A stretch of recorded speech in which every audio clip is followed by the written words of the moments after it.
The room was dark, lit only by the glow of a dozen monitors. The hum of electronics filled the silence as Captain Ibrahim Traoré stared at the blinking red markers on the screen. Each dot represented confirmed movement, hundreds of them, creeping toward the heart of Burkina Faso. The generals waited. No one dared speak first. Then Traoré broke the silence. "Do they think I am in Moscow and the country is asleep?" he said calmly. "But they forgot who taught us to stay awake in the dark.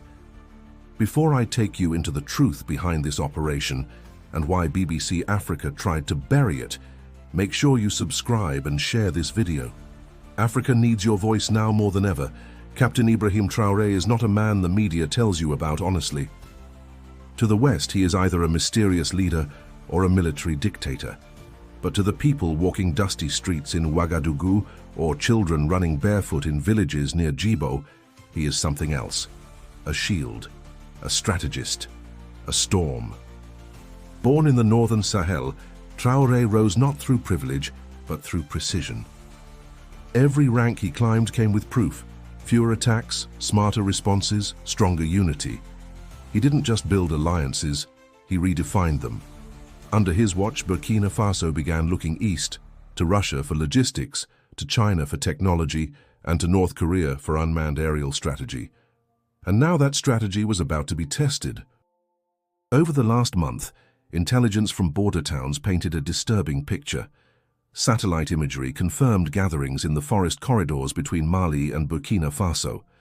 Intercepted messages suggested a coordinated strike, not by scattered cells, but by a coalition of trained militants with ties to Al-Qaeda's regional factions.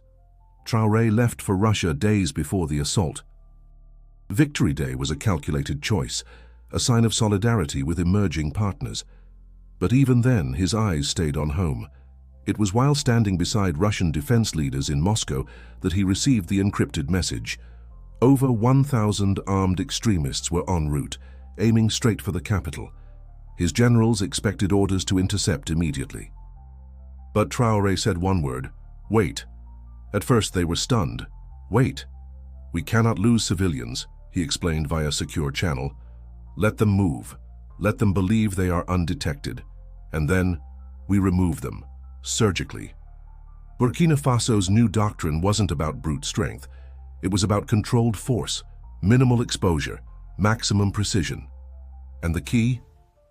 3 unmanned drones, acquired and reprogrammed in secret over the past year. 2 were black, angular and aggressive, North Korean-made, optimized for ground herding and sonic disruption.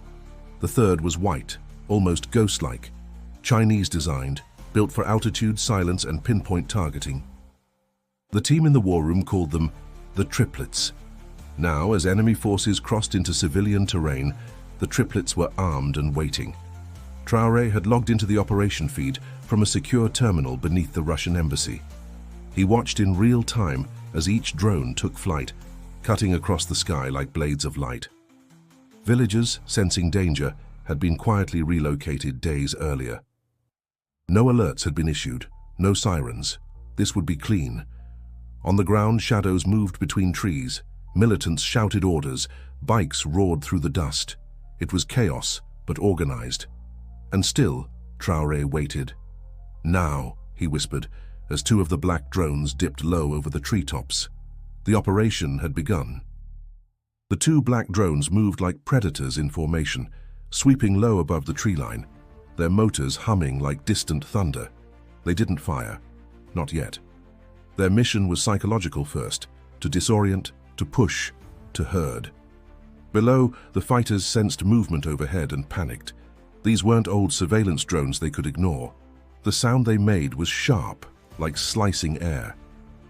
The black drones skimmed rooftops and treetops in wide arcs, emitting a frequency designed to induce confusion, a tactic adapted from North Korean riot control technology.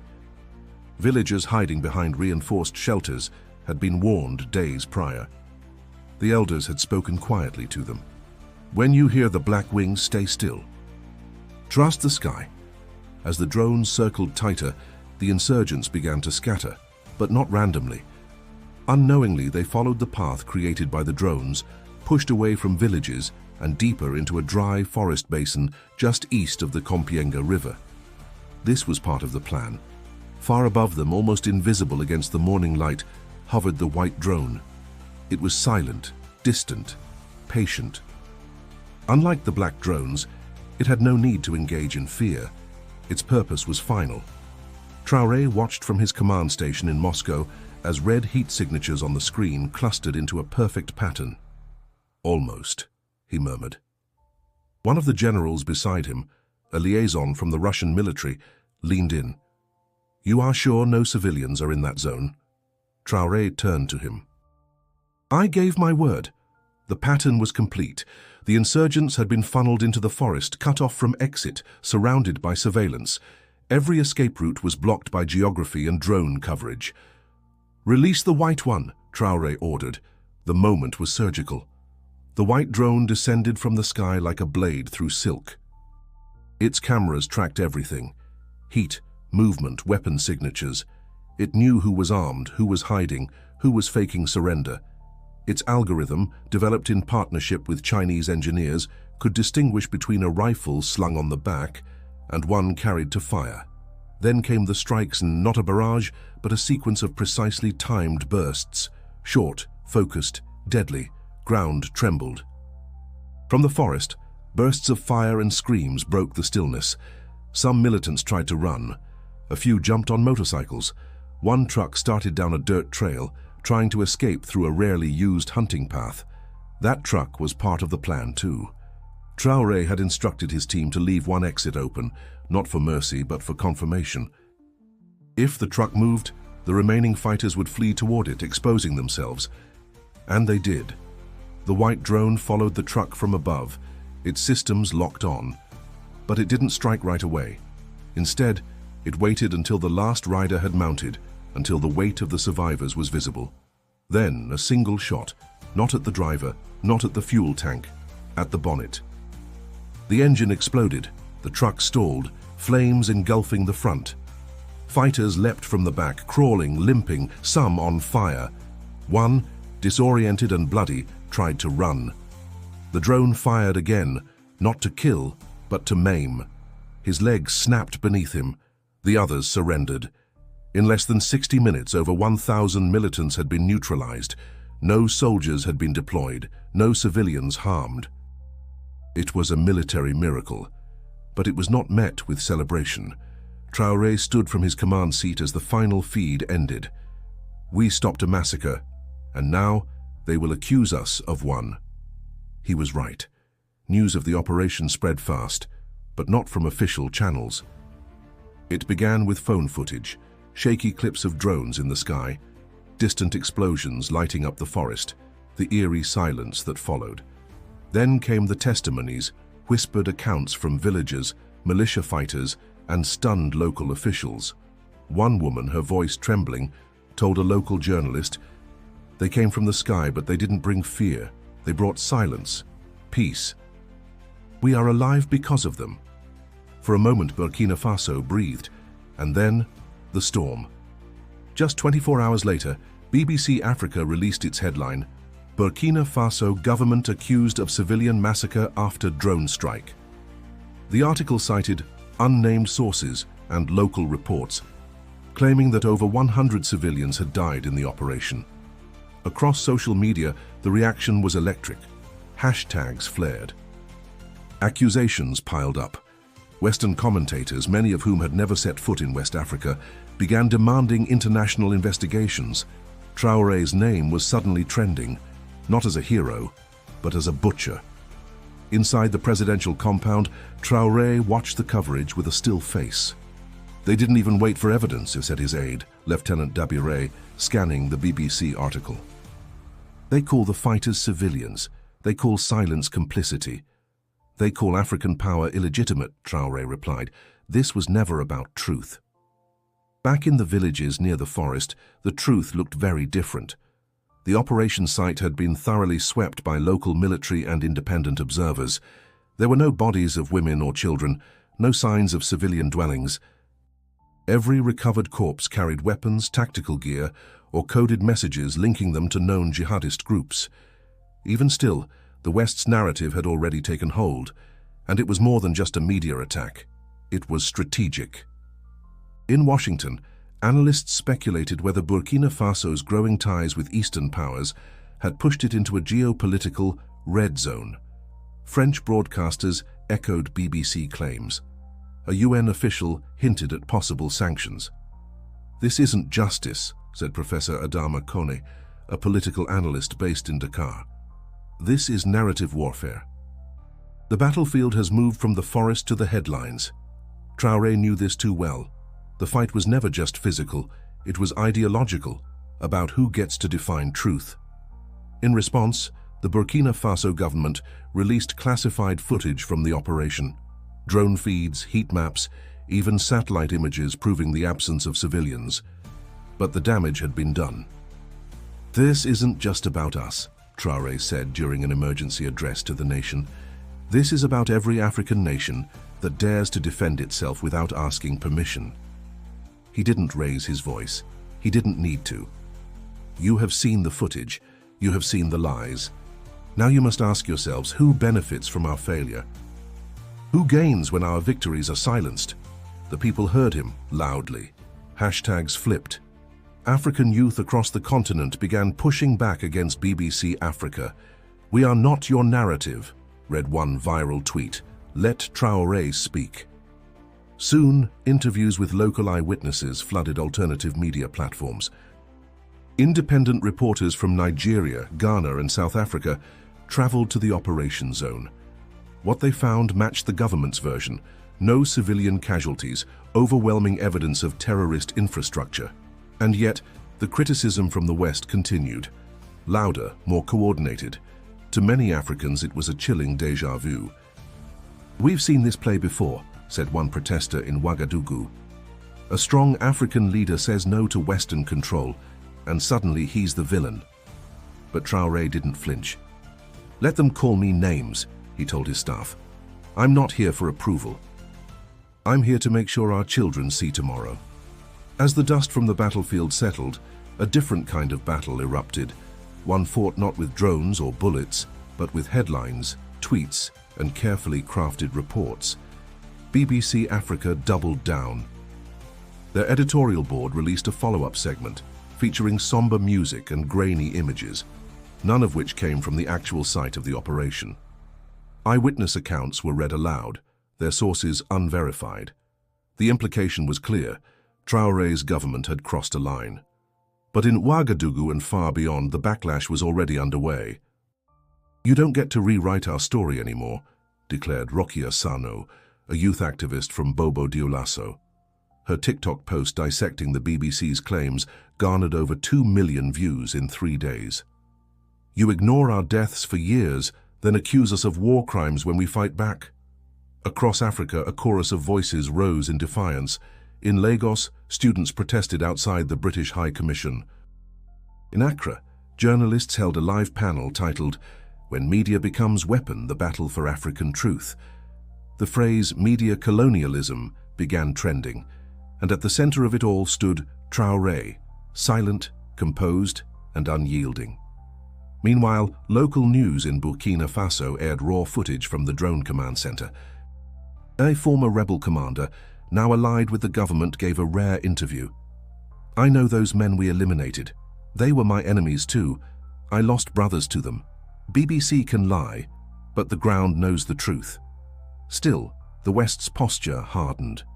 French newspapers called for international tribunals. A US senator tweeted, "Drone warfare must be regulated globally." No leader should have unchecked power. The irony wasn't lost on many. When the US conducts drone strikes in the Middle East, it's precision counterterrorism, said Professor Jamal K. Nguema, a Pan-African political scientist. When we do it, it's a human rights crisis. That's not concern, that's control.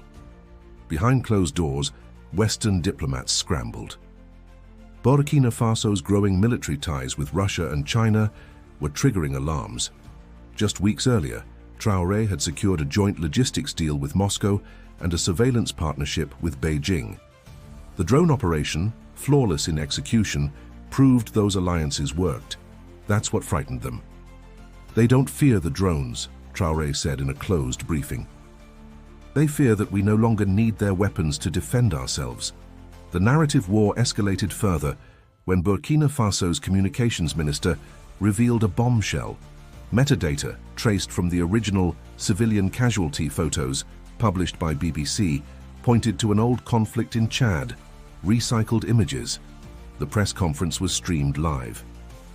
Millions watched as timestamps and location data were exposed. The room erupted in gasps. This, said the minister, is not journalism. This is sabotage. In response, BBC issued a mild correction, buried in small print. But the damage to their credibility, at least in Africa, was done. Suddenly, Traoré wasn't just a leader, he was a symbol. Memes flooded social media, images of him sitting calmly as fire rained on terrorists, captions like, "Our commander in the cloud," and "The sky has a general now." For the youth, long disillusioned by foreign dependency, Traoré had become something rare, a leader who didn't flinch, didn't beg, and didn't blink under global scrutiny. Yet he remained grounded.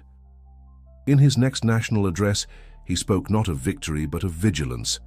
They will keep trying, he said, to twist the truth, to fracture our unity, but as long as we hold the line, in the sky, on the ground, and in our words, we cannot be broken. His people believed him, and the world was watching. The camera was steady, the light behind Traoré was soft, almost solemn. He sat at his desk, no flags, no medals, no podium, just a man facing his people and the world. "I have heard the accusations," he began, "and I have seen the silence that follows when Africans defend themselves." The room was quiet as the live stream rolled out to tens of thousands across the continent. This wasn't a victory speech, it was something deeper, a reckoning. "This operation wasn't about revenge," he continued. "It was about prevention. The militants we neutralized weren't farmers. They weren't civilians. They were trained, armed, sent to destabilize us.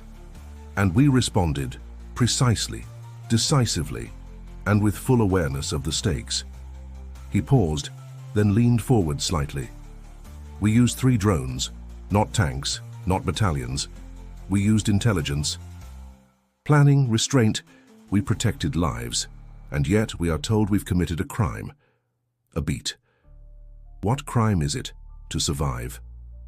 Outside, the sun dipped low over Ouagadougou. People gathered in cafes, in courtyards, on balconies, phones in hand, watching their leader not as a soldier, but as a storyteller reclaiming the truth. Traoré spoke plainly.